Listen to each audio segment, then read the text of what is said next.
পুরান ঢাকার 1211 যে হুড 2019 থেকে নিজের আলাদা পরিচয় বানাচ্ছে, সেখানে জন্ম নিয়েছে এক সত্যিকারের ইন্ডিপেন্ডেন্ট শিল্পীর গল্প। তার নাম হচ্ছে এক্স শাহাদাত। সে শুধু র্যাপার নয়, সে একজন সাউন্ড ইঞ্জিনিয়ার, প্রডিউসার এবং পুরোপুরি সব কাজের দক্ষ একজন স্বাধীন শিল্পী। তার শৈশব কেটেছে কামরাঙ্গীরচরে। তিনি বলেন, কামরাঙ্গীরচর থেকে এক সময় জীবন আমাকে বদলাতে নিয়ে গেল, আর আমি লালবাগে পৌঁছাই, কারণ সব জিনিস সব জায়গায় হয় না। এই পরিবর্তনের পেছনে হয়তো কোনো গভীর রহস্য লুকিয়ে আছে। 2019 সাল থেকে সক্রিয়ভাবে হিপ হপ অঙ্গনে কাজ শুরু করে 2022 সালে সে প্রথম অফিসিয়াল ট্র্যাক রিলিজ করে। শুরু থেকে তার এক নীতি বাস্তবতা। একজন শিল্পী যখন recording, beat making, mixing, mastering, video editing, colour grading সবকিছু নিজ হাতে করে, তখন বুঝতে হবে সে কেবল শিল্পী নয়, একটা সম্পূর্ণ সিস্টেম। তার উল্লেখযোগ্য ট্র্যাকের মধ্যে হচ্ছে খুদা হাফিজ 2, সব ফুটে উঠে ভারী ইমোশন। সম্প্রতি সময় মুক্তি পেয়েছে তার নতুন গান বাংলার বয়ান, যা একটি ব্র্যান্ড ডেফিনিং কাজ। এর ট্র্যাকটিতে Bangla flow, local street, aerobic vibe সব একসাথে এসে তৈরি করেছে এক নতুন ঢেউ।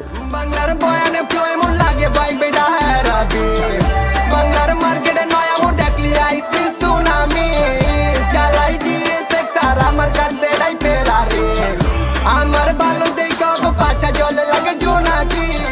এখানে আছে নতুন ওয়েভের ঘোষণা, আত্মবিশ্বাস, আগ্রাসন, জায়গা দখলের মনোভাব। স্বাধীন শিল্পীর সংগ্রামের পাশাপাশি মোটিভেশন এবং ভবিষ্যতের ভিশন সব মিলে বাংলার বয়ান গানটি হলো তার পরিচয় এবং 1211 এর কালচার, যা সবকিছু এক শক্তিশালী মিশ্রণ। তবে প্রশ্ন, কেন সে আলাদা? পুরান ঢাকার রুটেড এবং একাই নিজের পথ তৈরি করার মাধ্যমে এক্স শাহাদাত নিজেকে নিয়ে গেছে ভিন্ন উচ্চতায়। বিডি হিপ হপ আপডেটস এর সঙ্গে থাকুন। ভালোবাসা ও সম্মান সবার জন্য। ধন্যবাদ সবাইকে।